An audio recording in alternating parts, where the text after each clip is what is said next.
인생 역전은 가능한가? 역대상, 구약성경 역대상 4장 9절로 10절에 나오는 야베스의 기도를 통해서 우리가 배울 수 있는 것은 지경을 넓혀달라고 하는 것입니다.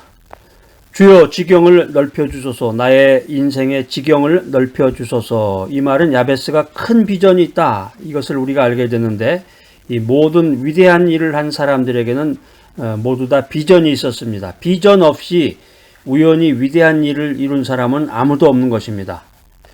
그렇기 때문에 우리가 믿음의 사람으로, 하나님의 특별한 사랑을 받는 사람으로 정말 의미 있게, 보람 있게, 가치 있게 인생을 살아가기를 원한다면 우리들의 인생의 지경을 넓혀 나가야 됩니다.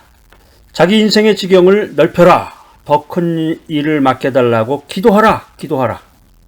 여기서 지경을 넓게 해달라, 이 말은 이제 자신의 땅을 넓혀 달라는 말인데, 그러면 내가 이제 부동산 투기를 해가지고 이제 땅도 많이 내가 소유하고 값이 막 오르는 아파트도 사가지고 나의 땅을 넓혀 달라고, 넓히게 해달라고 기도하라는 말인가? 이렇게 생각하시는 분들도 있을지 모릅니다.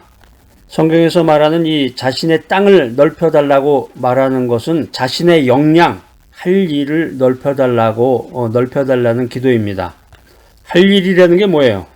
하나님 사랑, 이웃 사랑하고 주님의 복음을 전하는 거죠. 하나님께 나에게 더 큰 일을 맡겨달라고 기도해야 됩니다. 그래서 하나님께 나에게 더 큰 힘과 에너지와 역량을 달라고 기도해야 되는 것입니다.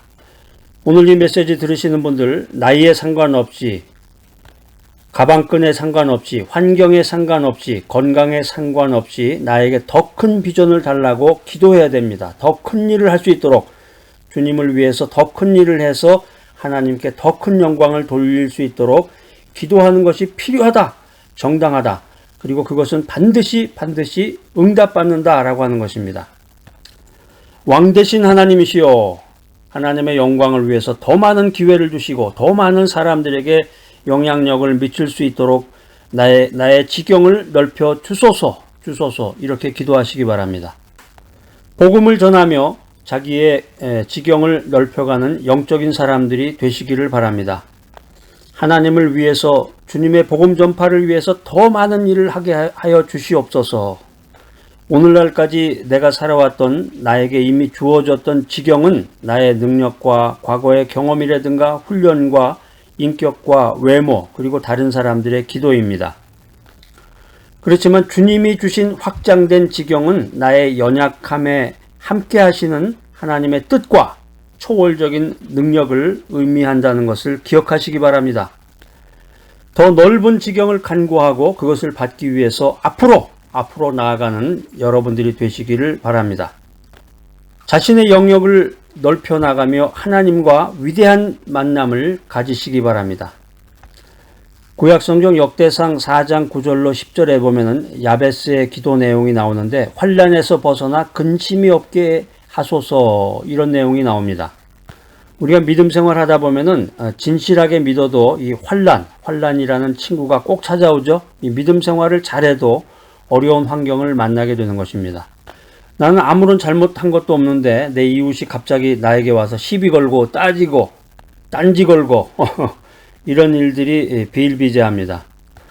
이런 순간이 왔을 때 기도하는 사람들은 힘들어하죠. 그러나 믿음으로 사는 사람, 진정한 성도라면은 야베스처럼, 오늘의 우리들의 주인공인 이 야베스처럼 자신의 근심을 없애주실 것을 믿고 기도하는 일이 필요하다라고 하는 것입니다. 우리가 인생 살면서 근심이 없는 것보다는 근심을 이길 수 있는 힘이 더 필요합니다. 왜냐하면은 하나의 근심이 사라지면 또 하나의 근심이 찾아오고, 그 근심이 사라지면 어느새 새로운 근심이 그냥 싹 하니 내 가슴 속으로 몰려들기 때문입니다. 여러분 어떠세요? 맞죠? 누가 오랜만에 전화를 한다든가, 오랜만에 친척으로부터 연락이 왔다든가, 다 근심거리예요, 이게 보면. 그래서 우리 주변에 보면 이제 자기 자식, 아들 자랑하면서 인생 살아가는 사람들이 많은데, 이 자녀에 대한 부모의 심리를 연구해보면 아주 재밌는 얘기들이 많이 나와요. 여러분들이 이제 인생 살아가면서 기도하면서, 기도 생활하면서 우리 인생이라는 것이 얼마나 환난과 근심이 많은 건가 내가 세상적으로 믿고 의지했던 것들이 얼마나 허무한 것인가. 아주 재미있는 얘기가 하나 있어서 여러분 소개를 해드립니다. 아들이 어렸을 때는 일촌이라고 그래요. 그러니까 이제 애들이 크면서 중학교 한 2학년 정도까지가 제일 예쁘고 아주 귀엽고 그때가 아주 그냥 귀염을 떨 때인데 아들이 어리면 일촌.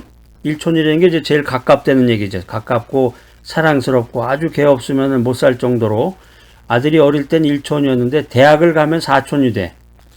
대학만 가도 이제 점점 멀어지는 거예요. 군대를 갔다 오면 팔촌이 됩니다. 장가들면 사돈의 팔촌이 되고 부모랑 같은 동네에 살면 동포고 다른 동네로 이사를 가면은 해외 동포가 되는 거예요. 잘난 아들은 국가의 아들이고 돈 잘 버는 아들은 사돈의 아들입니다. 우리 주변에 그런 얘기 많은데 아들이 성공해서 돈 많이 벌면은 그게 나하고 아무런 관계가 없다는 얘기죠. 마지막에 있는 말이 재밌는 말인데 빚진 아들이 내 아들이다. 짧은 이야기 속에 아주 굉장히 인생을 살아가는 그런 지혜가 함축된 그런 유머입니다. 우리가 믿음 생활하면서 또 주님의 일을 하면서 힘들 때가 있습니다. 일하다가 기도하다가 너무도 지친 나머지 깊은 절망에 빠질 때가 있습니다. 우리 앞에 아주 큰 산이 놓여져 있는데 이 산을 넘어가야 할 때가 있습니다. 이 산만 쳐다보면은 그냥 태산만 쳐다보면은 그냥 너무 한숨이 나오고 너무 지치고 망설여질 때 하나님께서 우리들에게 이렇게 말씀하십니다. 내가 이 산을 없애줄까? 아니면 이 산을 넘어설 힘을 줄까? 여러분 이때 여러분 같으면 무슨 대답을 하겠습니까? 인내하면서 힘과 능력과 믿음을 달라고 기도하는 성도가 되어야 되겠습니다. 할렐루야! 자기 마음을 다스리는 자가 성을 빼앗는 자보다 위대하다. 이 말씀은 어디에 나온다고 그랬어요? 여러분 이 말씀 성경 말씀 찾으셔서 암송하셔야 되는데 잠언 16장 32절 말씀이에요.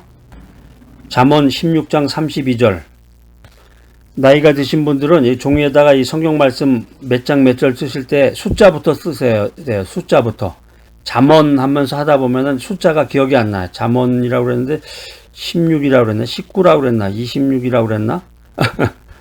그러니까 좋은 지혜가 성경 말씀을 이야기해서 종이에다 쓸 때는 숫자를 먼저 기록해 놓으시면은 쓰기가 쉬워요. 하나님의 평강이 그리스도 예수 안에서 여러분의 마음과 생각을 지키실 줄로 믿습니다. 이 메시지는 어디 나와요? 이 말씀은 빌립보서 4장 7절, 잠언 16장 32절, 빌립보서 4장 7절 말씀 여러분 찾으셔서 이렇게 언더라인을 그으시란 말이에요. 집중하는 의미로. 그 다음에 큰 목소리로 3번 읽으면서 계속 이게 반복이 되다 보면 저절로 외워집니다. 그래서 암송된 외워진 말씀을 가지고 묵상도 하고 기도도 하고 그 말씀에서 힘을 얻어서 믿음 생활을 해나가야 됩니다. 구약성경 역대상 4장 9절로 10절에 보면 이 야베스가 구한 것을 다 응답받은 성공적인 사람이 되었다. 이렇게 성경은 말하고 있습니다. 그리고 형제들보다 더 존귀한 사람이 되었다. 우리가 이 성경 말씀을 읽으면서 이 메시지를 들으면서 이 야베스의 기도가 나의 기도구나. 야베스의 기도를 들어주신 하나님이 오늘 내가 하는 기도에 응답해 주시는 하나님이시구나. 이 사실을 알고 믿고 깨달아야 되겠습니다. 키에르 케고르라는 철학자가 있습니다. 이 키에르 케고르가 절망이 죽음에 이르는 병이다. 이런 말을 했는데 아주 유명한 말이죠. 꿈을 상실한 사람은 불평하고 불만족한 인생을 살아갑니다.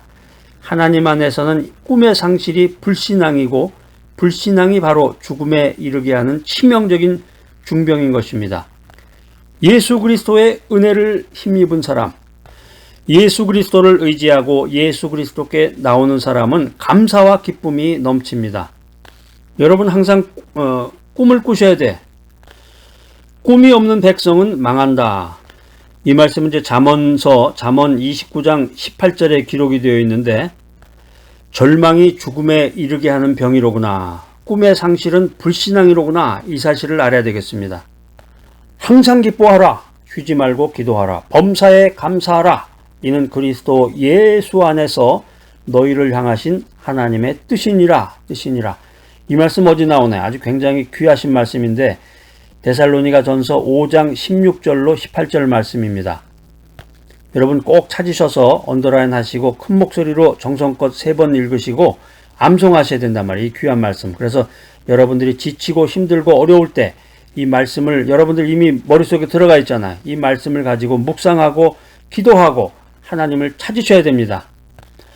사랑하는 여러분, 야베스처럼 꿈꾸며 야베스처럼 기도하며 하나님의 뜻을 이루는 귀하고 복된 여러분들이 되시기를 바랍니다. 꿈을 가지고 낙심하지 말고 예수 그리스도께서 계시는 이 은혜의 보좌 앞으로 계속해서 나아가야 됩니다.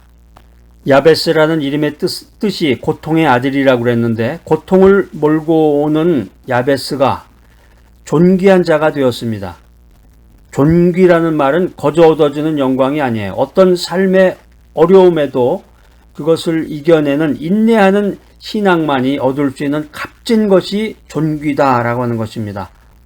여러분들 살아온 그 인생 여정 한번 잠깐 생각해 보세요. 얼마나 힘들고 어려운 인생을 살아왔는지, 어렸을 적 또 사춘기를 겪으면서 또 청년의 시대를 거쳐서 사회에서 여러 가지 그런 잡을 가지고 일했던 것, 또 장년이 돼서 이제 나이가 들어서 하나님께 기도하는 이 모든 인생 여정을 생각해 볼 때 아마 이 메시지 들으시면서 내 인생 여정 얼마나 힘들고 어려웠는지 그때 생각이 나네. 그 어려웠던 그 기억이 생각이 나네. 이러면서 아마 눈물을 흘리시는 분도 아마 있을지 모르겠습니다. 신약성경 누가복음 21장 19절에 보면은 너희의 인내로 너희 영혼을 얻으리라 이렇게 성경은 말씀하고 계십니다. 주님께서는 환난 중에 참으며 환난 중에 인내하라 이렇게 말씀하고 계십니다. 그러면 온전하여 부족함이 없고 약속을 받으며 하나님 앞에서 아름다워진다 이렇게 성경은 증거하고 있습니다. 고통의 자식이었던 야베스가 형제들보다 존귀한 자가 된 원인은 비즈니스를 잘해서 돈을 많이 벌거나 스카이 대학을 가서 높은 학벌을 자랑했던 것이 아니라 기도하며 인내했기 때문입니다. 그래서 기도하며 인내한 결과 야베스는 율법학자가 되어서 높은 학식을 가진 존귀한 자가 되었던 것입니다. 사랑하는 여러분, 여러분들의 인생이 얼마나 힘들고 어려웠습니까? 저주에서 존귀한 자로 인생을 역전시킨 야베스처럼 기도하며 인내하고 노력하는 여러분 모두가 되시기를 축복합니다. 세상 살기가 쉽지 않습니다. 그래서 인생을 가리켜서 고해라고도 하는데 이 어려운 환경을 극복하고 자기의 지경을 넓혀달라고 기도하는 사람이 되어야 되겠습니다. 기도하는 사람은 용기의 사람입니다. 기도하는 사람은 믿음의 사람입니다. 기도는 믿음의 눈으로 환난 뒤에 영광을 보게 하는 능력이 있습니다. 시편 50편 15절 말씀에 이런 말씀이 기록이 되어 있습니다. 환난 날에 나를 부르라. 내가 너를 건지리니 네가 나를 영화롭게 하리라. 할렐루야 할렐루야. 이 시편 50편 15절 말씀 너무너무 귀하고 소중한 말씀입니다. 환난 날에 나를 부르라. 환난 날에 실망하고 주저앉아서 땅을 치며 통곡하지 말고 환난 날에 기도하라는 거죠. 환난 날에 나를 부르라. 내가 너를 건지리니 내가 너에게 복을 주리니 내가 나를 영화롭게 하리라. 그래서 이 메시지 들으시는 대로 기도하고 인내하고 주님의 복음을 담대히 전하는 여러분들이 되시기를 바랍니다. 야베스처럼 기도로 나를 향한 하나님의 놀라운 비전을 이루어가는 기도의 용사들이 모두 되시기를 주님의 이름으로 축복합니다. 자, 오늘 이 귀한 메시지 들으신 여러분들, 하나님께서 하늘문을 여시고 은혜를 주시고 하나님께서 우리가 인생을 살아가는 데 필요한 능력과 힘을 주시는데 하나님께서 주시는 더 큰 일을 가지고 하나님께 더 큰 영광을 돌리는 귀하고 복된 여러분 모두가 되시기를 간절히 기대합니다.